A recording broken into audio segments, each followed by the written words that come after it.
প্রথম পর্ব।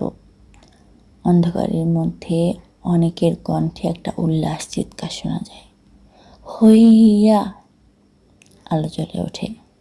অতীত বাংলার গাঙ্গু নদীর তীরে চম্পকনগর, তারই যৌবনের প্রতীক সব লোকজন।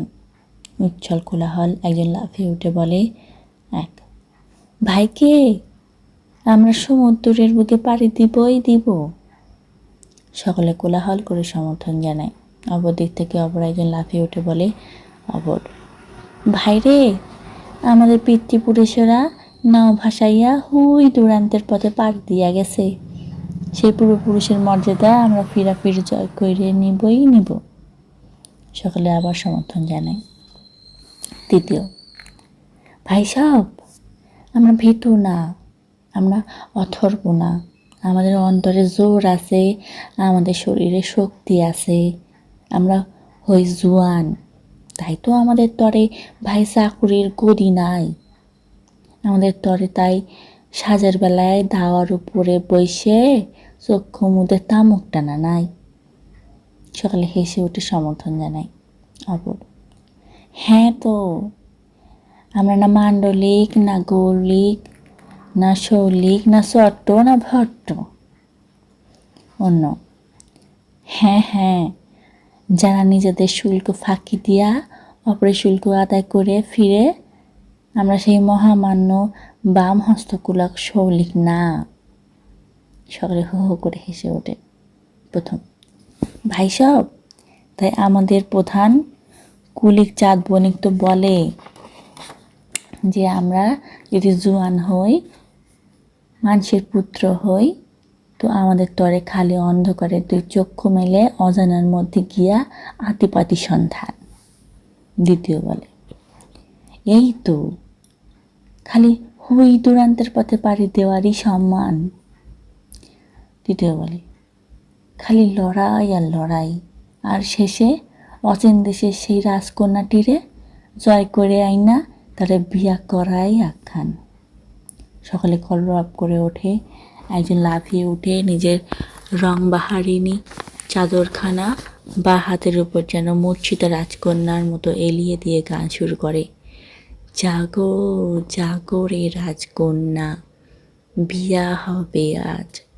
সকলে হৈ হৈ করে ওঠে। চার শতকর আসে, সঙ্গে একজন। সকলে জয়ধ্বনি দেয়। চাঁদ এসে সকলের সম্মুখে দাঁড়ায়। সকলে নিস্তব্ধ হয়ে প্রতীক্ষা করে।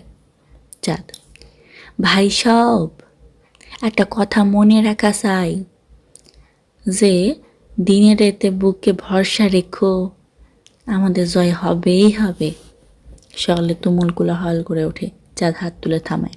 চাঁদ, কিন্তু এটাও যেন ভাই বেভুল না হয় যে আমাদের পথে হলো দূরস্তর বাধা। সমাজে, সংসারে দেখো, সবাই তো আমাদের খালি অপবাদ দিবে। আপন ঘরের লোকে, আত্মীয় স্বজনে আমাদের খালি গালমন্দ দিবে।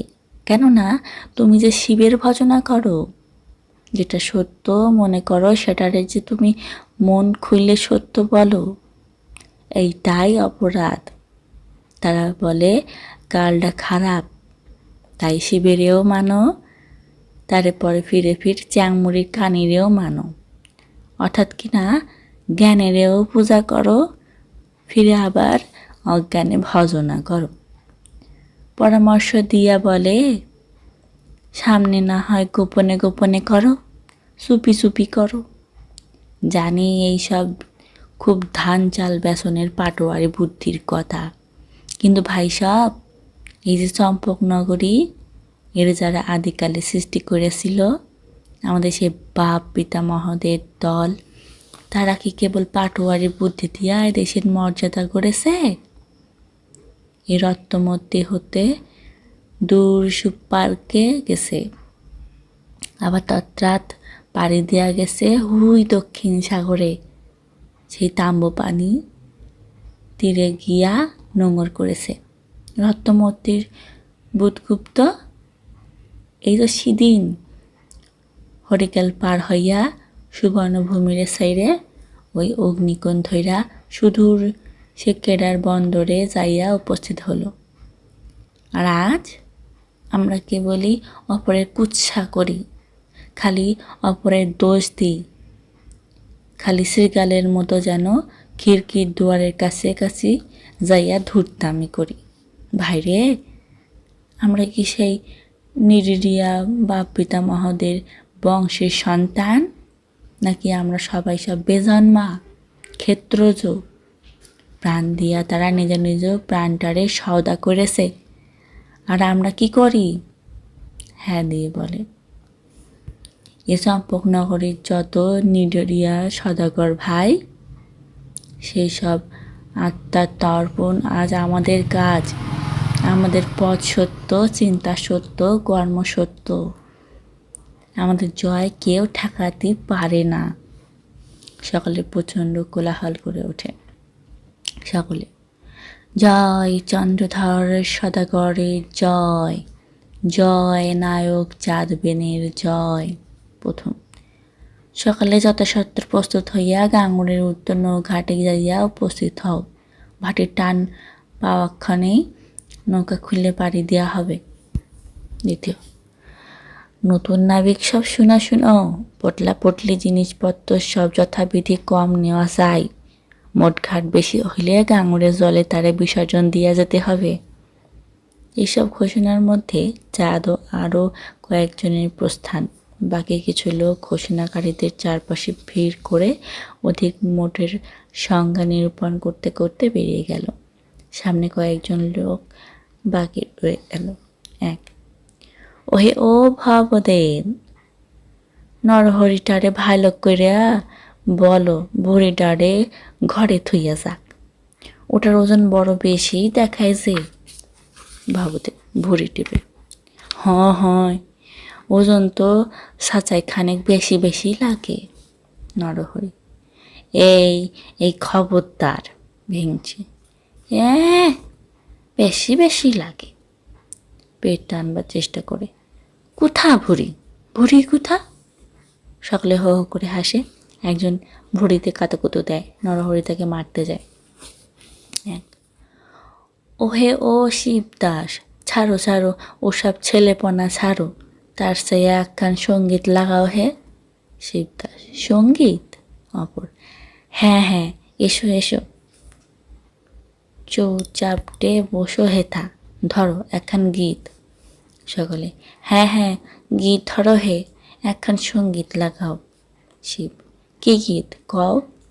ভব, আরে ধরো ভালো মন্দ একখান গীত, একটা কন্যা কীর্তন লাগাও হে। সেই যে কুচবরণ কন্যা, তার মেঘ বরণ চুল। করালিচরণ, আরে আজ বলে আমাদের জান প্রাণ তুচ্ছ করিয়া পাড়ে দিতে হবে, আর এ সময় কিনা কন্যার কীর্তন? কুরুক্ষেত্রে যুদ্ধ যাইয়া তোমরা সকলে বুঝি আর বাঁশি বাজাবে ভেবেছ?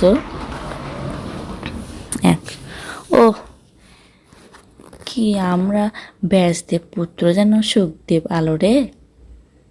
বলি জীবন কি বিধবার মতো যে তুমি তারে হবিষ্যান্ন খাওয়ানোর নিদান দিতেছ?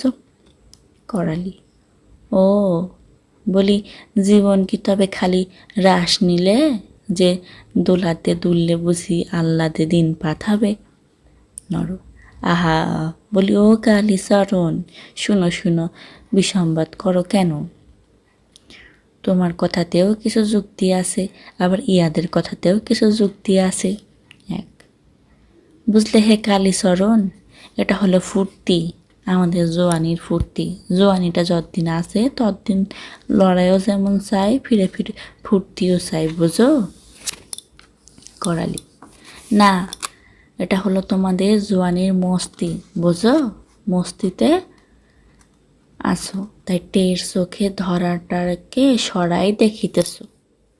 হবে একদিন প্রমাণিত হইয়া যাবে যে তোমরাই আমাদের অভিযান পণ্ড কেটে দিলে, উন্নত আদর্শতা তোমারই ধুয়ে মুছে মাটিতে মিশালে। একদিন প্রমাণিত হবে।